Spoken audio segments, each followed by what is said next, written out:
guess bringing it now, sticking to U.S. stateside, one of the most infamous examples would be the spy balloon from 2023. Mm-hmm.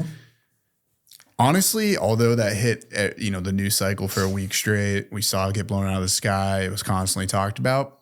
I really feel like what actually was the point of it, or what it actually accomplished, has never really been talked about, or it really doesn't get in much detail. So to the level you can, what was it? And two, what was it looking to accomplish? Okay. So a couple of things.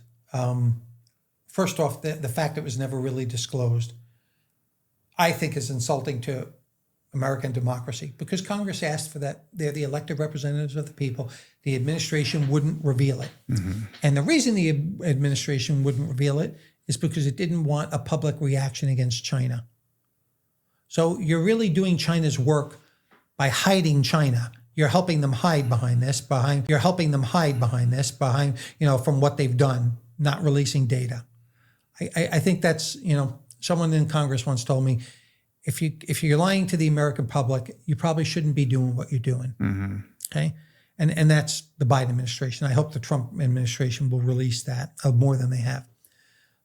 So what you find, though, is that take a balloon that's 60,000 feet. Well, if you're hovering over a military base, look, there are two types of transmissions that you're only going to get if you're sitting in the beam. Okay. One is long wave transmissions, right? That go part of the earth, and they go from us to naval forces. They're usually basically used for long distance. They bounce off the ionosphere, and they're used for long distance communication. So you have to be in the path to be able to catch those, which is the threat from farms and things like that, military bases. The other ones, of course, are communicating with satellites.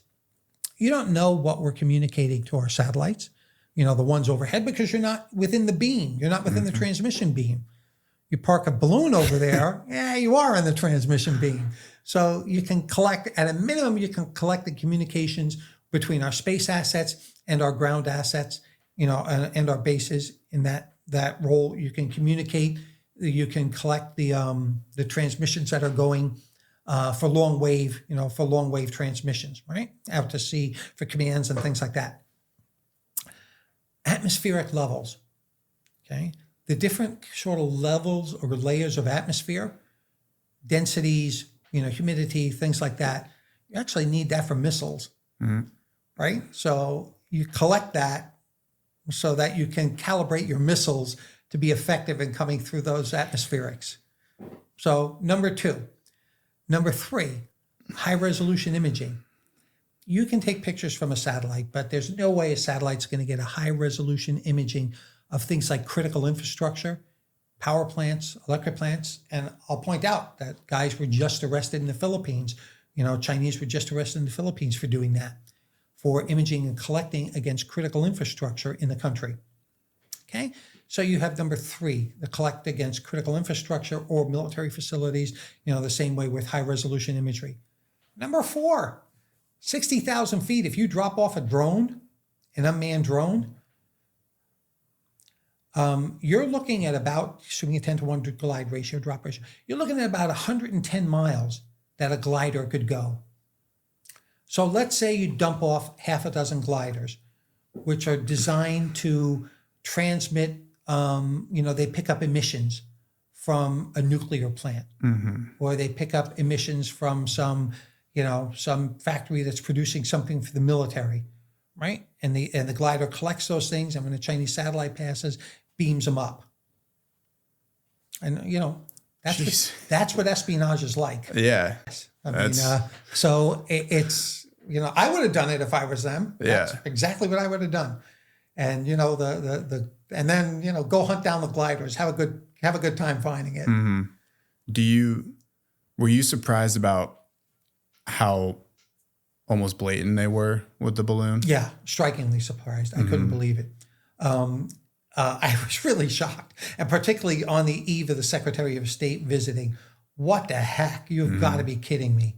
Doing that. I mean, the previous ones they did, typically these things aren't detected because they go with the current, with the draft, and the systems are calibrated to see things that are moving fast, moving different against the standard background noise of the current. In this case, they're just, coming in with that. But there are a lot of huge problems. The fact that they were able to get in several times undetected or at least unnoticed. Not the least of which is, okay, what if the next one has a sarin attack planned in it? And I'm not just talking China, but what if that's the inspiration for a terrorist attack that way? We've got a gaping hole in security, and the U.S. government is completely flat on its back. I mean, it had a responsibility to do better, period. Mm-hmm. Why do you think there was such a delay in shooting it down? Were we trying to study it? Was it or were we just... I don't know. I mean, you can make the argument we didn't want it dropping on anyone's head. I mean, it was the size of a few school buses. But got me. I don't know on that one.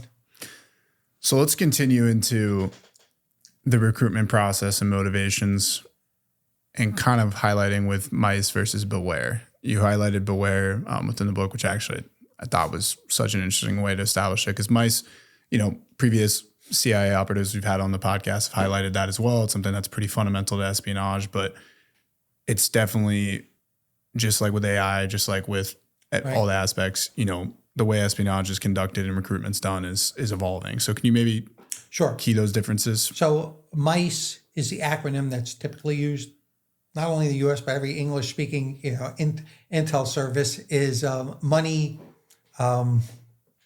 like coercion, ego, and ideology. Money, ideology, coercion, ego, MICE. And that's what, over decades, that's what we see recruitment for espionage falling down to. Well, it's one of those things. It's either a person's doing it for money, or they ideologically believe in it, they're being coerced into it, or, somehow their ego is being played into, and that's why they're doing it. And the counterintelligence apparatus was fine. And I'll tell you how Beware came about, which is the new acronym for looking at Chinese espionage. And I have a series of online courses on Chinese espionage, right? One of the basic ones, like 12 hours long. And so I asked, before I, released these things, I vetted them, and I asked a bunch of counterintelligence people to look at it. And one of the guys writes back to me and says, Nick, you should have included mice in this. And I just thought to myself, I said, well, what the hell? Mice doesn't have anything to do with it. Wait a minute, mice doesn't have anything to do. It really doesn't, does it? And so I had to think of an acronym that described the full breadth of all China's espionage.